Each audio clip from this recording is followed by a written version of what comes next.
It's noon on Thursday, everyone. I'm Leanne Young. We're here in the CBC Newsroom in Vancouver. I've got your top stories from around our region.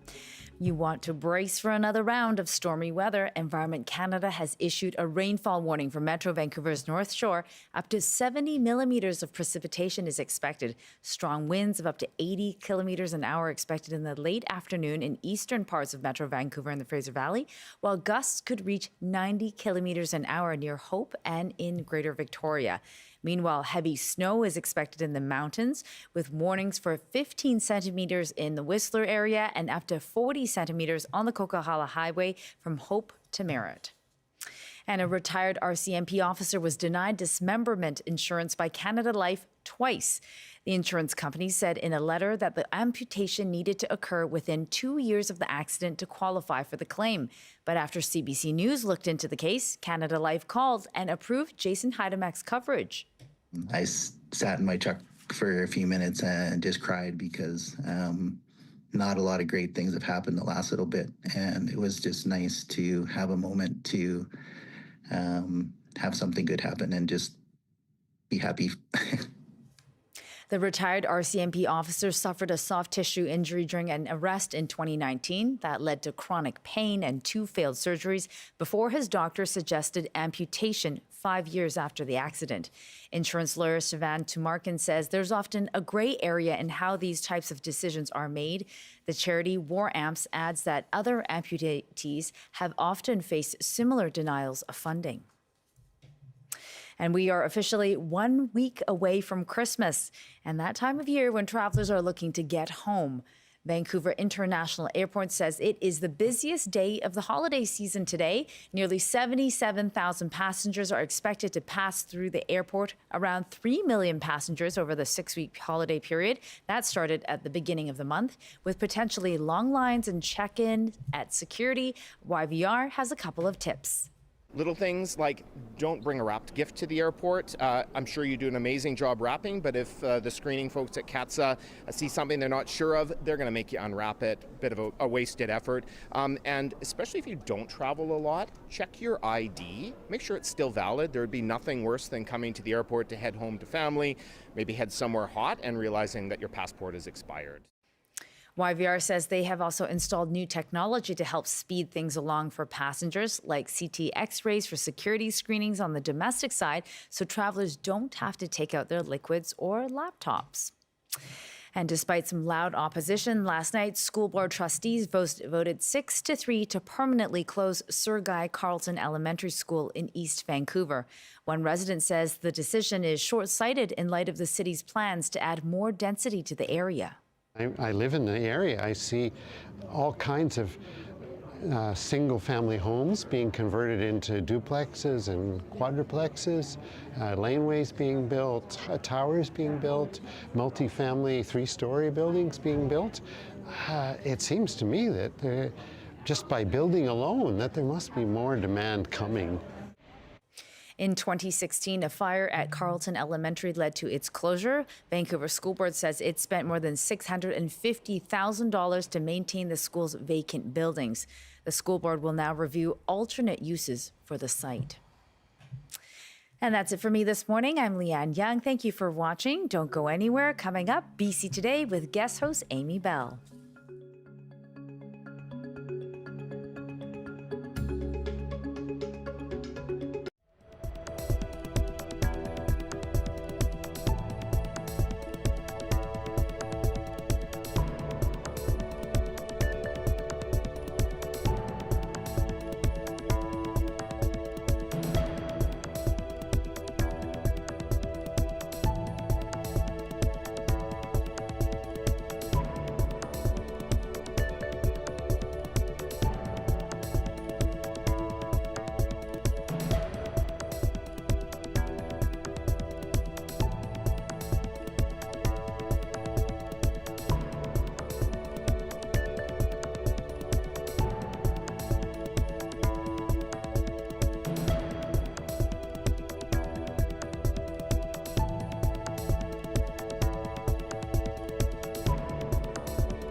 Good afternoon, and thank you for joining us. Snow is finally falling for the local mountains, and people are gearing up to hit the slopes. We'll talk about your favorite winter sports and whether cost is a big barrier for you and your family. And from classics like A Christmas Carol to modern-day masterpieces like Elf, we want to know what holiday movies make the season just sparkle for you. I'm Amy Bell in for Michelle Elliott. This is BC Today.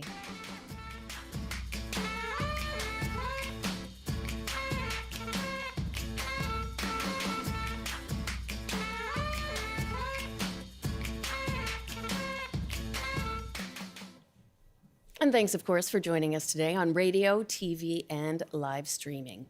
Yesterday on our show, Abbotsford South MLA Bruce Banman leveled harsh criticism about the lack of emergency alert text during the Fraser Valley flooding last week, calling the lack of alerts incompetent. Some of our callers agreed, while some felt there was adequate warnings and time to prepare in the lead up to the atmospheric river hitting the area.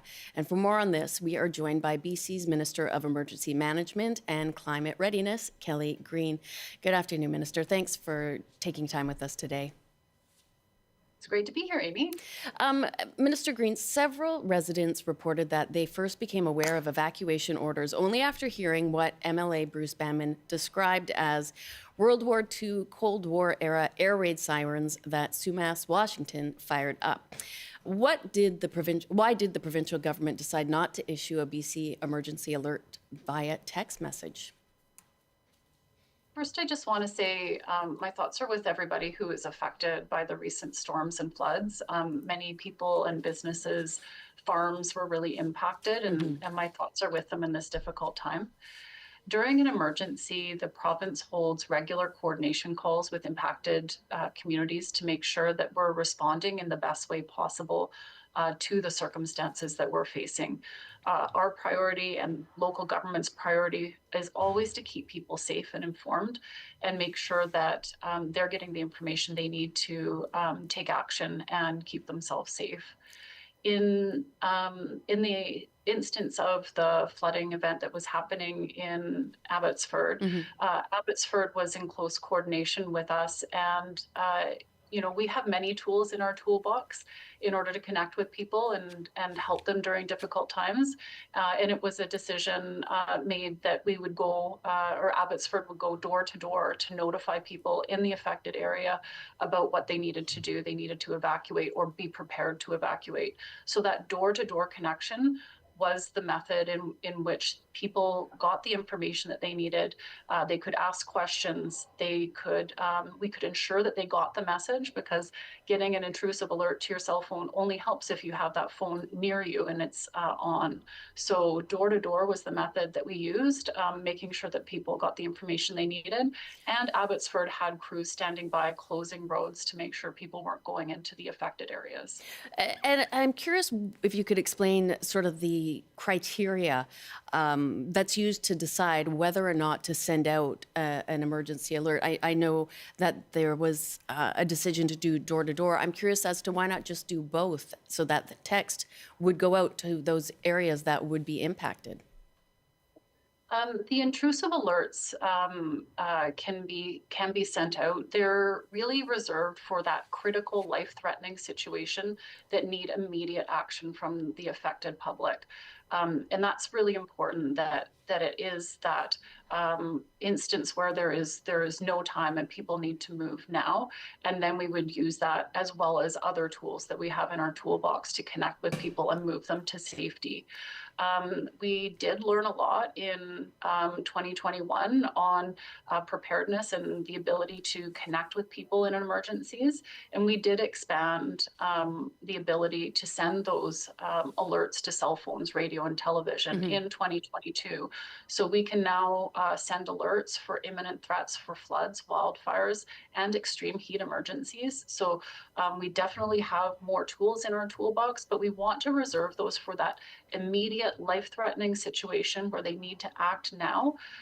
When you send out alerts too frequently, there is the possibility of the public not taking them as seriously because you get accustomed to receiving them. We need to make sure that we're reserving those kinds of alerts to situations where people really need to take action decisively and immediately in the face of a threat. The opposition critics have said that with that available technology, you should be able to warn residents more proactively. How do you respond to the suggestion that not issuing a text alert in this case undermines public confidence in emergency warnings? We've done a lot of work post 2021 in understanding the difficulties that we face in the Sumas area, including working with our friends south of the border in Washington. And so we have much better data sharing between the two, between the province and the state, in understanding when flood risk is imminent. And so the flood risk that we face from the Nooksack, which is the problem that we have faced previously, we got more of a warning about that. We were able to model where that flood water would go and understand how quickly it would come to us. So with all of that information at our fingertips and working with the city of Abbotsford, we were able to work with them, making sure that people were notified, and they were notified door to door, which is a really great way to make sure that people get exactly the information they need, that they're aware of it. And if they have questions, they can get help right at their door. So, and then closing the affected areas with crews that were on standby. It was a really great response based on the lessons learned from 2021. And I really want to commend Abbotsford. I've had a number of conversations with the mayor. He's so committed to helping his community be more resilient in the face of, these flood threats. And I look forward to going with him to the federal minister to look for those mitigation dollars that are desperately needed. And we know that there tends to be a bit of confusion as to whether it's local governments or provincial governments that are responsible for ultimately sending or enacting the emergency text. But I think we know that when there is an emergency, people aren't sort of differentiating or distinguishing between who might be responsible. They just want somebody to be responsible. Is there a place where we could perhaps see more clarification or a better system between all levels of government to get key messages out? We work really closely with local governments and First Nations that are facing a hazardous event, making sure that we're taking the right action that's necessary. We do work with them in understanding what is the right tool to notify people of an emergency. If we feel it is absolutely necessary, we can go ahead. We do have the authority to go ahead with an intrusive alert into people's cell phones, radio, and TV. But we do absolutely do our best efforts to work hand in hand with the locally affected community, because they have really detailed information about what the current conditions are at the ground, and understanding where the people are that could be at risk, and any vulnerabilities that might exist. So that is definitely a partnership that's really important to us. We do have the ability to make those calls, though, independently. I know that that you said the lessons were learned after the catastrophic flooding in 2021. Going forward, what will be changing, or what lessons are you hoping to learn from this most recent disaster? I very much look forward to working with Abbotsford, Chilliwack, and other communities to, review what happened and talk to them about how they can see improvements. We definitely, in my ministry, take an approach of continuous improvement. We would always like to do better every single time. The lessons learned in 2021 were really important, and we're already seeing improvements, like I said, with data sharing and understanding the risk and the speed at which the risk is coming from the Nooksack River. But also understanding that the resiliency investments that we've made in Abbotsford have made a big difference. So $76 million for the Barrowtown pump. resiliency project, as well as other projects for completing the dikes that were damaged in 2021. Those were all repaired in time for this event. So we continue to work with communities to reduce their risk.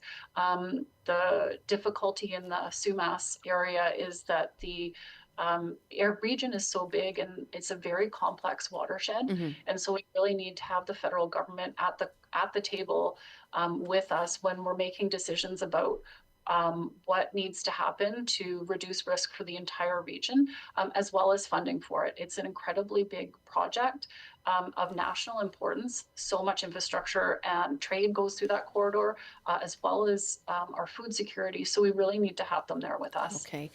Minister, I appreciate you taking time with us today. I know it's been a very busy week for you, and thank you for your time. Thank you. Take care. Stay safe. You as well. Minister of Emergency Management and Climate Readiness, Kelly Greene. It is 12:16, and this is BC Today. Since the 2021 Sumas Valley floods, residents have looked to insurance to help them recover and prepare for weather events like this latest stretch of damaging weather. But as the risk of reoccurring floods becomes more immediate, insurance can be hard to come by. Liam Corcoran, an insurance policy adjuster and lawyer at Pyth Navis, says water damage is getting harder to insure. He spoke to Early Edition host Stephen Quinn this morning. When reoccurring weather events happen, like flooding in the Sumas Prairie, then what impact does that have on any company's willingness to insure those people? Yeah, insurance companies are going to become more and more hesitant the more claims occur, and particularly catastrophic claims. Yeah. Insurance companies were already hesitant of what's called overland water coverage in the insurance industry. And in areas like the Fraser Valley, if flooding continues to occur, they're simply going to stop insuring properties. I mean, to some degree, it's already very difficult to get insurance in those areas. It's still probably one of the most contentious areas of insurance. Insurance companies hate to insure for water damage. And why is that? There's a lot of different reasons. It can be very costly. It can be hard to determine risk, especially before. Like, they have floodplain maps now that help insurance companies say, well, I don't want to insure this area, or I do. Right. But before 2015, they were kind of taking a guess. And it became very subjective in terms of case by case. Will I insure this property? Will I not insure this property? And insurance companies like certainty.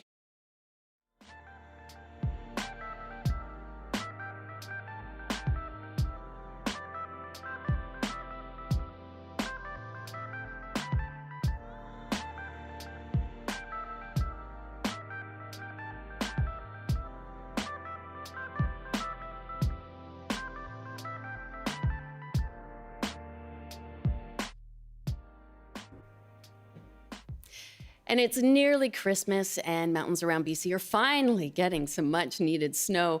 And while many families enjoy a day on the slopes, increasing prices and tight budgets can make it difficult to enjoy all of the many winter sports we have here in the province. So we're asking you, what is your favorite winter sport? And how do you afford winter sports for your family? Also, if you have any questions about getting ready and fit for the winter sports season, just call us now. It's pound 690 on your cell phone. You can call 1-800-825-5950, 604-669-3733. You can email bctoday@cbc.ca or leave a comment on our TikTok Live. Joining us now is Shannon Smith. She's based in Squamish. She is the owner and lead ski coach of Range Fitness. She's been an avid skier since she was a toddler. Good afternoon, Shannon. Hi, thanks for having me. Oh, thanks so much for thanks so much for being with us. Now, I know it's been snowing on our local mountains here finally in the Lower Mainland. Have you been out on the slopes yet? I have been out once, and I'm actually going to go out today. Oh, good. So you caught me right before. But yeah, I haven't been out for a couple weeks because conditions have been a little warm and wet, but it's cooled off. So I'm excited to get out there.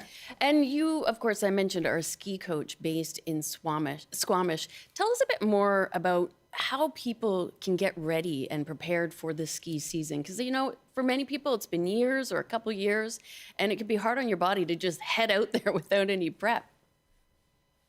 Yeah, so that's exactly what I do is help people, get ready a couple months before, ideally, so that they can use that physical prep and not have to worry about their bodies, and they can just worry about skiing and the skills that they need to improve on snow. So yeah, I always say giving yourself more time is better, but if you haven't started yet, it's never too late. You can still get stronger every weekend coming up.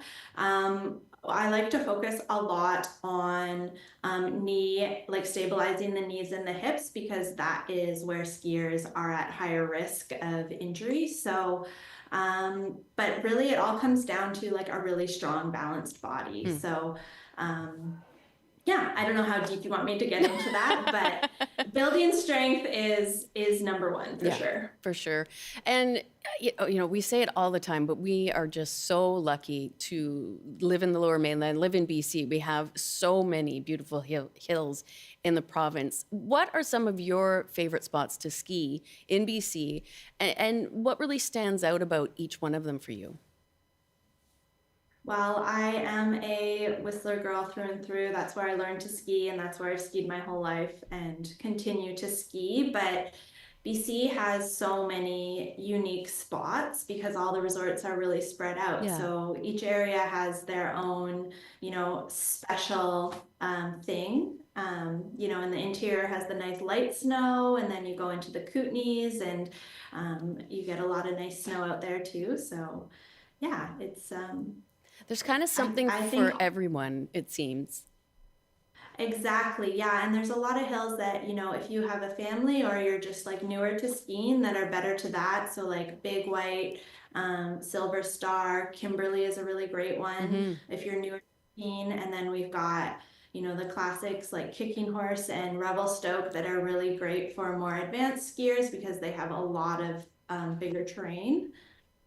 And it's not just, skiing. That's what I also grew up doing. But, we've got snowboarding. What are some of the other winter sports that maybe some people don't necessarily think of if they're going to a ski hill with somebody that maybe they don't ski or snowboard, but there's still stuff that they can do there? Yeah, a lot of these resorts have a lot of other activities. So snowshoeing is a great one, also really great for your fitness. A lot of them have outdoor rinks, which I think is the most Canadian thing ever, skating outside. Don't you just feel like a true Canadian when you're out there on the ice? Totally. So you'll see a lot of the resorts have rinks at the bottom of their hills, or a lot of them have Nordic centers where you can go cross-country skiing. So there really are a lot of options. Or tubing is another great one. A lot of them all have tube parks too. Yeah, there's something for everyone, and especially if you have little kids along with you that haven't yet mastered the hills for skiing, it can be a good way to keep them occupied. You can also just go to the chalet and have a cocktail if you're waiting for somebody. Yeah, that's always fun too. Or the hot tub. Or the hot tub, that works. We've got one call coming in from Ian in Victoria. Hi, Ian. Hi there. I got an idea that probably wouldn't come to mind. Scuba diving. Oh. I know you might not think so, but it's on the West Coast here. The ocean is much clearer in the winter than it is in the summer, where we get a lot of plankton blooms. So visibility is much better.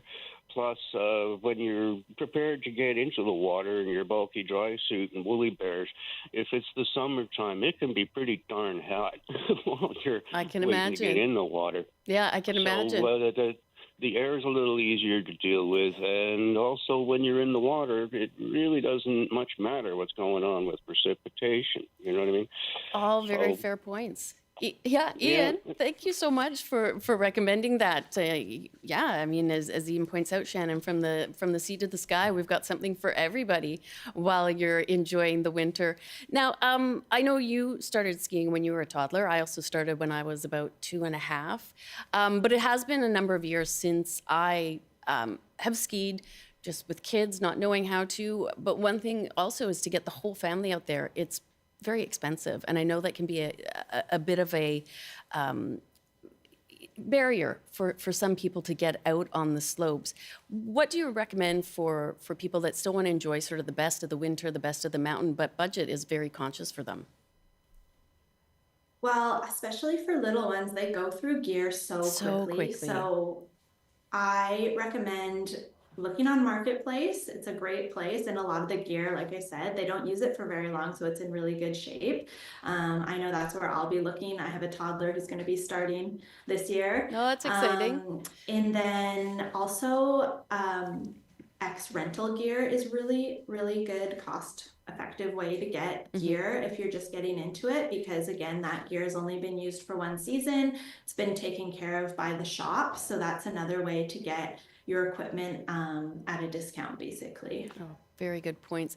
When you're out on the mountain, do you see sort of a shift in the people that are skiing and snowboarding regularly? Are we still seeing whole families, or is it more people that maybe don't have the kids with them? I think you see everyone out there. I would say where I ski most frequently at Whistler, I would say there's actually been an influx of beginner skiers. Okay. So, I think it might depend on where you are, but no, I think I see like a ton of kids, and ski school, from what I hear, is like you need to be on it to get your kid into ski school. So, Yeah, I haven't really noticed. well, that's but great. yeah. No, and it's good to a good reminder. It can be as competitive as trying to get your kids into swim classes here in Vancouver to try to get them enrolled for their ski lessons. How would somebody get the children in their lives curious and interested in trying sports? Because it can be a bit of a tough sell at times when it's going to be cold and they're going to be out there for quite some time. How do you sort of ease them in gently and really start that spark of their love of skiing and being on the mountain? I think it starts at home. So, you can do things like show them videos on YouTube so they know what to expect, putting their gear on, even their skis on in the house, because they're wearing so much gear, all of the layers, weird boots on their feet, like getting them used to that stuff before you're out there, because that is like, a whole battle in itself Yes. is getting dressed for skiing. And so getting them as familiar and as comfortable in that gear before you even hit the snow is going to go a really long way. And then the other thing I would say is just like, keep it positive, leave it on a positive note, try and call it a day before the tears come, so that they, have a positive association with the sport and the cold and the snow, because it's all going to be different for them. And how did you get into skiing? Like when did that moment sort of hit you that you were like, yes, I love this, and now I've gone on to make a career out of it? I honestly don't remember. I mean, I started ski school at age 3. I grew up in a ski family. My parents skied. Same. We lived in Whistler at the time. So it was just what you did. And I just continued to, work my way up and then went into the ski racing program. So it was a way of life for my family. Right. And yeah, so I just always had it in my lifestyle. And then I put together my background in kinesiology, and I actually became a ski coach and put it all together. And I'm still doing that for a living. So I could talk about skiing all day long. We won't keep you too long though, because I know you do want to get back out on the hills. But being a ski coach, let's talk just a little bit about some quick tips that you have for skiers who want to be navigating powder and black diamond runs, but maybe they're still on the bunny hill. How does somebody sort of gain that confidence and focus on improving? I just cut out a little bit there. Oh, sorry, Shannon, can you hear me? Yeah, I can hear you now. Oh, I was just asking if you had any quick tips for people that, are still starting out, but, have big dreams of hitting a black diamond run. What are some, coaching tips you would give people to focus on? Skiing is a sport of mileage. So the more you can get out, the better. And just like getting those runs in and getting that repetition, getting really comfortable, and also just working your way up progressively. Again, I think it's huge to keep everything on a positive note and take baby steps. If you're on the bunny hill, but you want to be on the black diamond by the end of the season, it's totally possible, but you're not going to make that leap in one weekend. Right. So just having expectations for that. And of course, taking care of your fitness so you feel strong and ready, so that's one less thing you have to worry about when you're out there on the hill, Yeah. Is huge.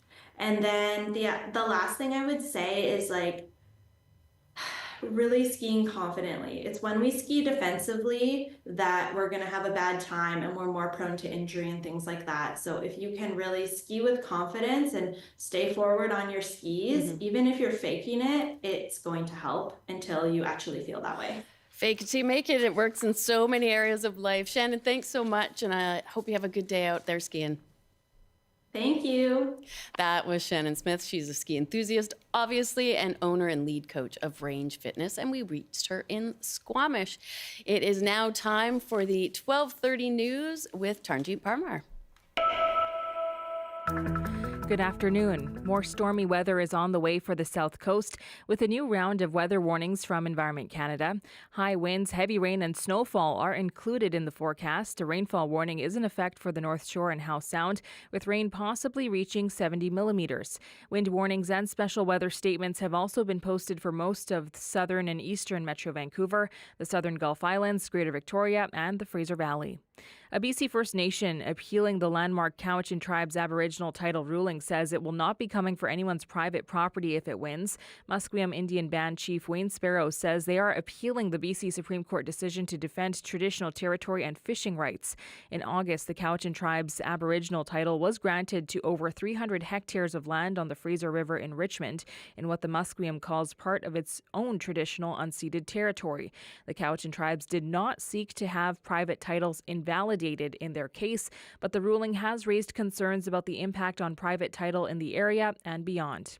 And travelers and staff at Vancouver International Airport are dealing with its busiest day of the year. Nearly 77,000 passengers are expected. YVR is expecting 3 million passengers over the 6-week holiday period that began at the beginning of this month. That would be a 2% increase from the previous record that was set in 2019. Those are your headlines from the CBC Vancouver newsroom. For more information, you can go to the website, cbc.ca/BC. Thank you so much for that, Tarnjeet. And we're going to be talking about the best holiday films in just a bit. What's your top pick for Christmas? Oh, we've lost Tarnjeet. Oh, no, she's back. I was saying that the film I always watch during this time of year is The Thing by John Carpenter. And I think that, it's snowy, right? Sure. It's snowy. You're kind of stuck with a group of people, which maybe you might relate to. One of them might be a little nefarious. Maybe you can understand that, especially during the holiday season. And Christmas is at our house this year, so I am definitely going to be looking for a spot to hide out at some point through the day. So that's one of my top winter movies. Your holiday gatherings might be just a little bit different than mine, but you know what? Perhaps The Thing could resonate with others. Yeah. It's a big fan favorite in my family for Halloween, but we're going to have to give it a try this month. Well, we'll try to have Christmas without that scary theme playing in the background this year at least. I will think of you at Christmas every time I watch The Thing, Tarnjeet. Yes, thank you. Thanks, Amy. All right.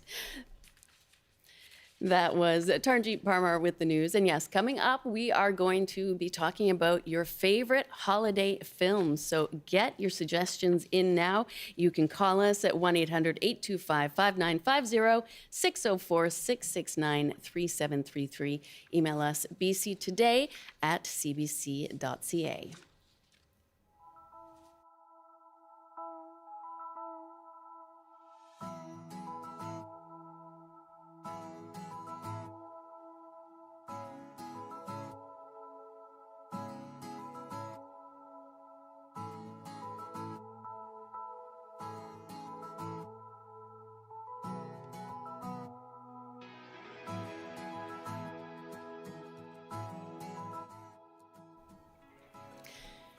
All right. Imagine this. You are a big city girl, unexpectedly forced to leave your high-powered fiancé and return to your small-town roots for the holidays. So why not save your family's bakery while falling for the dashingly handsome Christmas tree farmer with a heart of gold and a tragic secret? If that sounds familiar, you may have watched more than a few holiday films, perhaps of the Hallmark variety, because when it's cold and dark outside, nothing warms you up like the perfect Christmas flick. So, what is your favorite holiday movie, and what makes a holiday movie truly memorable and magical, call us. Just hit pound 690 on your cell phone, or you can call 1-800-825-5950, 604-669-3733. And you can email bctoday@cbc.ca or leave a comment on our TikTok Live. Joining me now is Zac Hug, a screenwriter with several Hallmark Christmas movies to his name. Thank you so much for coming in, Zac. Thank you for having me. I am fascinated by your line of work. So I think most people want to know, how did you get into making movies for Hallmark? Yeah, I fell backwards into it. I'm a television writer. I was on a television show called Shadowhunters, and one of the writers there introduced me to her sister, who was a Hallmark executive. I said, I have a terrible idea for a Hallmark movie. And she actually really liked it, and we made it. And it was not so terrible after all. Turned out. What are some of the titles or the movies that you've written for that people, probably have seen and had no idea it's coming from you? Yeah, I wrote a movie. The first one I wrote was called Road to Christmas with Jesse Schramm and Chad Michael Murray. I wrote a couple movies with my sister called Sister Swap, which is two Christmas movies that are sort of intertwined that happen at the same time. I wrote a movie called Ghosts of Christmas Always. Most of all of them have been filmed right here in Vancouver. Which is lovely. Fantastic. Yeah, one thing that we enjoy so much around here is not only watching the Hallmark movies, but recognizing all of the places that you can go to and get a coffee and pretend it's somewhere else. Absolutely. And you have the best film crews in the entire world. They're incredible people. Your actors are amazing. So. Great. What do you think makes a really great Christmas film? I think... Is there a magic formula? I think so. I think the ones that we kind of remember most are the ones where Christmas is like a character. It's Christmas is part of the story. It's part of the plot. It doesn't just take place at Christmas. Right.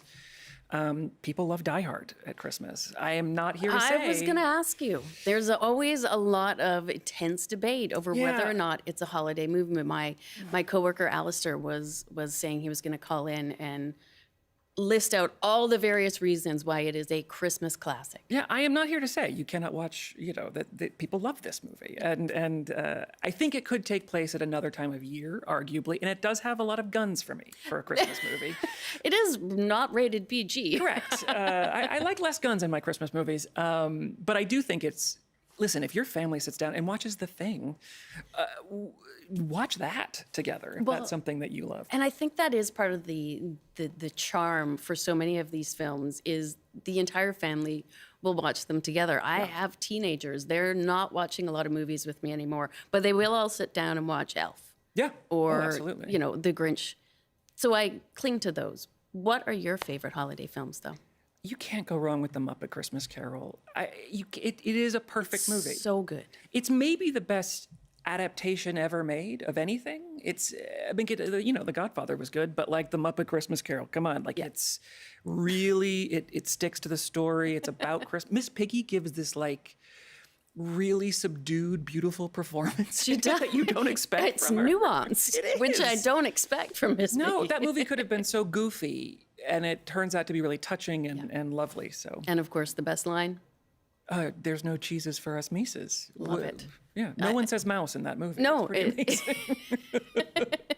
and it's one of those things that gets quoted sometimes year-round, and everybody knows exactly what you're talking about, which is, again, another thing I love about Christmas movies is it's such a shared experience. Yeah. So many people have seen the same one over and over, and that connects you somehow. Yeah.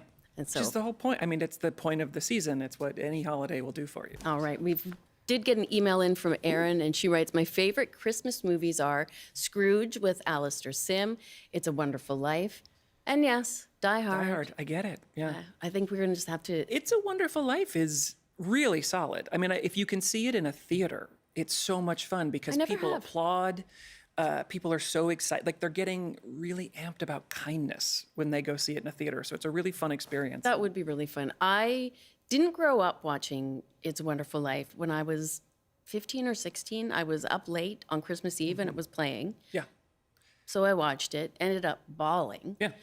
And since then, I've watched it every Christmas Eve. And so now my husband watches it. My children have watched it with me. And that's my holiday tradition. And I can't honestly imagine Christmas without it. Yeah. And it's a great film. It didn't do well originally I in theaters. know. It is great. It is also, it's got all those crows in a bank.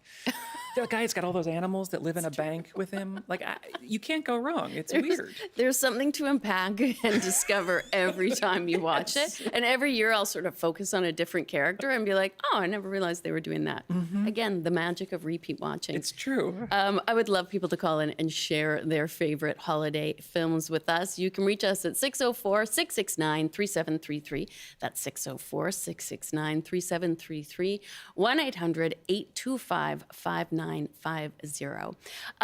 I know that, as I mentioned, that repetition, and a lot of people do watch the same holiday films every year. But we have all of these new films that come out. How do you sort of crack that repetition and get somebody else to maybe pull another one into the roster? Yeah, we have a lot of jokes. There's a sort of clubhouse of Hallmark writers, and one of our jokes is, well, there's only so many candy cane factories that you can do something with. I think for me, it's a question of finding how to make people see that story in a new way. That every holiday that you go to, you have some new adventure with your family, and what traditions really are is just a repeat of something that you all loved doing. And I think if you can create a moment in a story that you can see that family adopting as a tradition every year, like going forward, this will be part of their holiday, I think that really helps. I think that's kind of one of those tricks that I'm still... Tricks. Don't give all your tricks out. Listen, I teach a whole class in this, so you can all come. This is true, and tell us about that. You do teach others how to sort of formulate and pitch these holiday films. Yeah, and anyone can take it. It's I teach at UBC. I'm a lecturer there. I teach TV and screenwriting. But we created this rom-com class that is for anyone. You don't have to be enrolled. Yeah. You go at your own pace. You go through it. If you just Google like UBC and romantic comedy, you'll find it. But it really is this really interesting look at romantic comedies and how, if you've ever just wondered how they're constructed, it's all right there. Because there is, I don't want to say a formula, but there is a certain method of magic. Yeah. Well, it's why they're comforting. Yeah. You expect certain things to happen. There's going to be an almost kiss that gets interrupted. And the way that you do that gets, you get to play with that and make that more fun. All right. We've got a couple calls coming in. From Kristen in Saanich. Hey, Kristen, what's your favorite holiday film? Hi, it's Kirsten. I've got two favorite holiday films. Yeah. The first is Home Alone, and the second is Klaus, the Netflix animated film. Oh, okay. Yes, both very good. Home Alone, also a great pick. Have you watched them yet this year? Not yet. I've been a little busy taking care of others. I understand. Well, hopefully you can curl up with one of them soon. Thanks so much for calling in. We've got a call in from Tracy in Vancouver. Is that Trace? Sorry. Yes. Hi, Trace. Hi. Hello. What is your favorite? What's your favorite film? I'd like to shake things up a bit. It's Stanley Kubrick's The Shining. Okay. Solid. I get it. Yeah. It's snowy. There's a resort. Beautiful mountains and snow. Yeah, it makes you glad to be indoors. Yeah. Cozy. It felt so good the other night watching this great movie with the wind and the rain drumming against the window. I felt very cozy. Oh, I love that. All right. Thank you. That is a solid pick. Thank you for those suggestions. I have not watched The Shining yet, but I can see it. Yeah. But it's interesting because we have people, like Tarnjeet watching The Thing. He's watching The Shining. And I had recently read that the original Black Christmas is one of the top picks for families to watch. Oh. So certainly not everybody's looking for, a rom-com or the magic of Christmas. Yeah. They want something a little darker. My family watches The Fantastic Mr. Fox every year. Just it's sort of a Thanksgiving movie, maybe, but it's not necessarily Christmas, but it's something we all enjoy together. Yeah, so that's your tradition. That'll really help. I think that's perfect. Vicky, how are you doing? What is your favorite film? Oh, this is a movie that I only found a couple of years ago. Okay. But it's from 2015, and it's called Love the Coopers. Oh, okay. And it has the late, great Alan Arkin and the amazing late, great Diane Keaton. A fantastic soundtrack. John Cooper, Olivia Wilde. There's just this fantastic cast. It's a family where the parents have decided they're going to split up, but they're going to have one last perfect Christmas. Okay. And it's just a lovely movie. And the closing scene with a song by Alison Krauss and Robert Plant is outstanding, and I highly recommend. Vicky, say less. I'm sold. I know. Now I have a movie to watch. I have a new movie to watch too, and yes, and Diane Keaton also stars in one of my favorite, Family Stone, which is so heartbreaking, but just it's such a good one. It feels like Christmas in a family. It does. It really has a lot of those. It's ups a and little bit more of that realism, which I appreciate sometimes. Yeah, absolutely. And also The Holiday, because I greatly appreciate Jude Law. The Holiday. It's a fantastic movie. It's so much fun. You can't beat Kate Hudson. It's all great. Kate Winslet. Kate Hudson's great too. I messed up my Kates. I don't believe she's done a Christmas film yet, but perhaps that's something she could work on. Let's get that in the works. Yeah, because Kurt Russell and Goldie Hawn have both played Santa and Mrs. Claus. So correct. I think we can get in on this soon. Kate. Sorry, Kate. Call Zac. He's got a movie for you. Yeah. We've got a call from Gary in Vernon. What is your favorite holiday movie? Gary, can you hear us? Oh, I think we may have lost Gary, but I can tell you it's Bad Santa. Oh, Billy Bob Thornton. Yeah. Again. Yeah.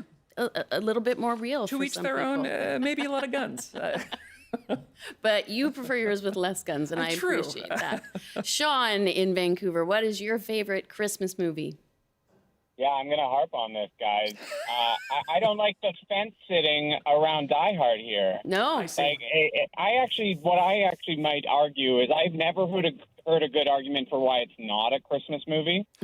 And that's what I would say. And I would also look at there's how the many guns and things terrorism. from that movie are Christmassy. Yeah.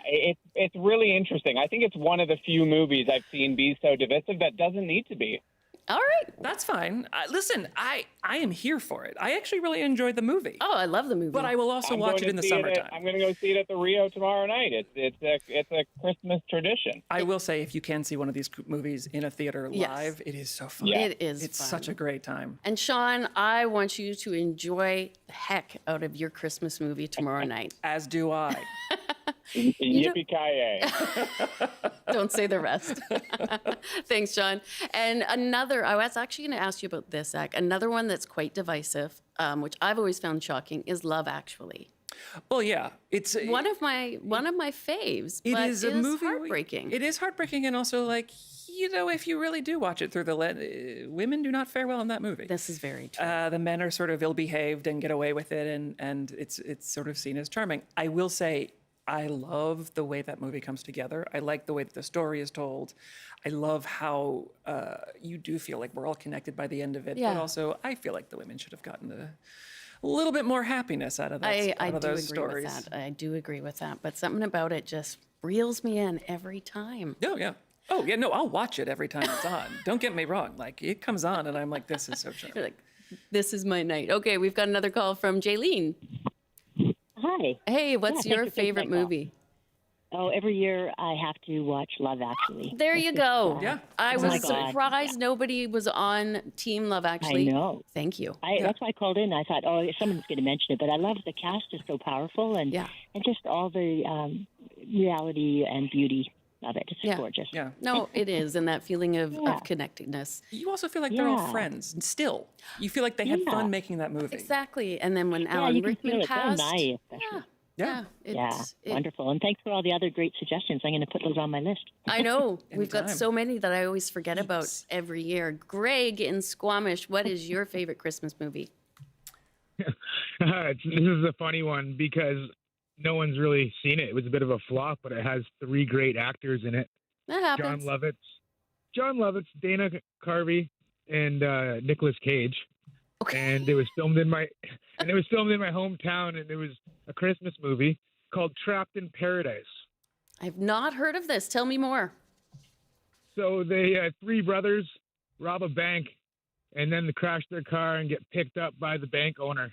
Okay. And I don't want to. I'm assuming hilarity ensues.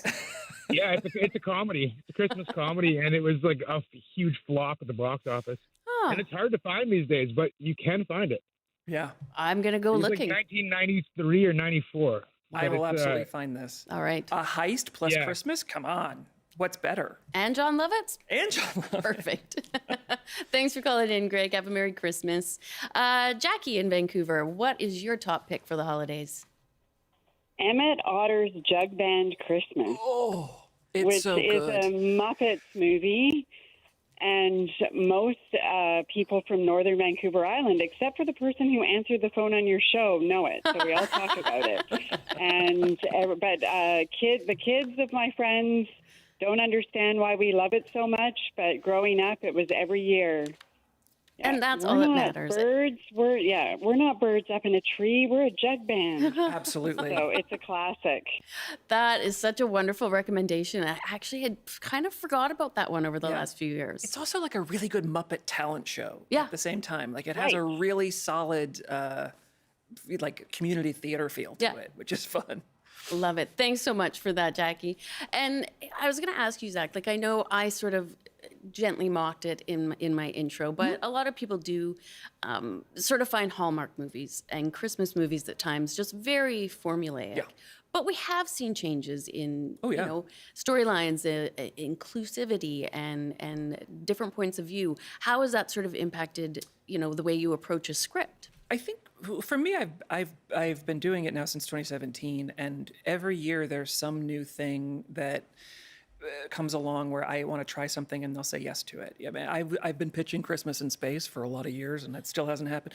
But I pitched a movie where the ghost of Christmas Present falls in love with Scrooge 5-6 years ago, and they were like, she's a ghost. How do you can't, ghost can't, and then they made it. Yeah. But it took some time to kind of warm up to these things because I do think, you know, the reason they feel formulaic, like, oh, she always goes to her hometown. People go to their hometowns for Christmas. If these things weren't in these movies, you would miss them. But it is true that you have to find a different way to do it. And also you have to really make sure that Christmas does feel like it's for everyone. Yeah. Or any holiday Yeah. can be included in that sort of feeling of that season. So I think that's been I've always been allowed to do what I've asked to do with Hallmark, and I feel very lucky that way. Well, that's great. Some email suggestions have come in. Sharon writes, I'll be watching 4 Meg Ryan movies. I do feel that Meg Ryan is very Christmassy, whether she likes it or not. So Sleepless in Seattle, You've Got Mail, When Harry Met Sally, oh, of course, and French Kiss. I also have 15 Hallmark DVDs to watch. I love the predictability and the bakeries and coffee bistros. So there you go. She is... You can save a bakery. Get to it. Especially at Christmas time. I have friends who watch Batman Returns every year, which also takes place at Christmas, but I don't think is a Christmas movie. But there is some fun Christmas stuff in there as well. Sometimes it just needs to have snow and people are on board. Mary writes, my favorite Christmas movie is A Child's Christmas in Wales, but even better is the original recording by Dylan Thomas.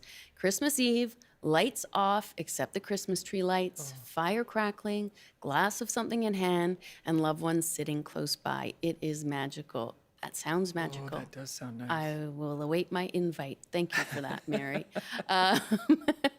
And not really a kid's movie, but definitely Bad Santa is by far my favorite. Do you have any other recommendations for people maybe that are trying to think outside of the box? Yeah, there is actually a really good Hanukkah movie called Round and Round on Hallmark that comes around every now and then, and it's sort of like a Groundhog Day time loop movie. It was written by Tamar Laddie, and it is really clever and really smart and really well done. I also love that Bill Murray Scrooged. Any Scrooge adaptation I'm going to watch. I'm going to sit in front of it. I know what it is. Yeah. But that one is fantastic. Well, there's something about knowing the story. You can kind of check out a certain part of your brain, but also stay a bit engaged. How will this part be done? Exactly. How will we see this ghost? And all those things are fun to play. Yeah, and that version of Scrooge is amazing. Time for a few more calls. Marilyn in Vancouver. What is your favorite Christmas movie? Oh, absolutely, hands down, Scrooge, the Alistair Sims version, the first version. Okay. It was made. Yeah. Classic for a reason. Yeah. Yeah, Christmas Eve, all the lights off, Christmas tree on, and watching Scrooge. Oh. It is a good one. It is a good one. Yeah. There's a reason why it keeps getting remade over and over again. You really feel how much they hate Scrooge in that one, too. You really, they sing in the streets when he's dead. Like, they're thrilled. They do hammer that point home. The Albert Finney one is that's the one I'm thinking of too. Yeah. Eric in Vancouver, what is your holiday film recommendation? Last Christmas. Yes, that one is great. That is a a good really one. clever movie. And for anyone that's a child of the 80s, it's got some really great George Michael tunes throughout the film. Yes. So it's, And London at Christmas time just looks really magical. So there's a couple of reasons why I think it's a good show. Yeah. Absolutely. Oh, thank you so much for that one. Oh, I forgot about it. I know. I can't wait. Now I can't wait to go home and watch I've got so many that I want to watch when I get home. Joy writes, Die Hard, definitely a Christmas movie. Okay, I'm convinced. We're not arguing. We're not arguing. I don't know. I really am not. I know that people have a really strong opinions about this. It's true. Robert writes, my favorite holiday movies are Charlie Brown Christmas, original How the Grinch Stole Christmas, A Christmas Story, National Lampoon's Christmas Vacation, first and second Home Alone, and a new one, Spirited. I have not seen that one. Spirited is good. Spirited is a very similar, it came out the same year that we made the one with the ghosts of Christmas Always. Yes. And so it is a really clever, it's a musical, it's really fun, and also it's one of the ghosts and Scrooge they become friends. Yes. I think that's a really fun. It is quite fun. One last call, this one from Alistair. Hi, Alistair. Hi there. How are you? Oh, I'm great. This is my coworker that said he was going to call in. Okay. Lots of debate about Die Hard, I hear, which I love to hear. Sure. I'm not going to regale you with the Christmas adventure of I John have the McClane list that at you... Nakatomi Plaza.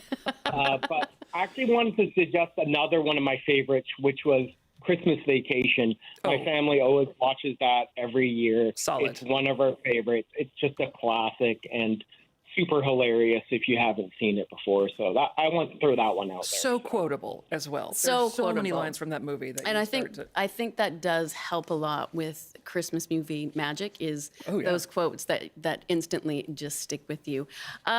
We are all out of time, but Zac, that was an incredible segment. Thank you so for having enjoyable. me. I've got my list. Die Hard is a Christmas movie. It is hereby decreed. And I can't Perfect. wait to see what you do next. Same. Thank you for having me. This Thank was so you, much and I fun. hope you and your family have a great holiday season. Sure will. Thank you. That is screenwriter Zac Hug. And that is our show for today. Thank you for calling in and joining the discussion and for all of your Christmas movie suggestions. You can always email us, bctoday@cbc.ca.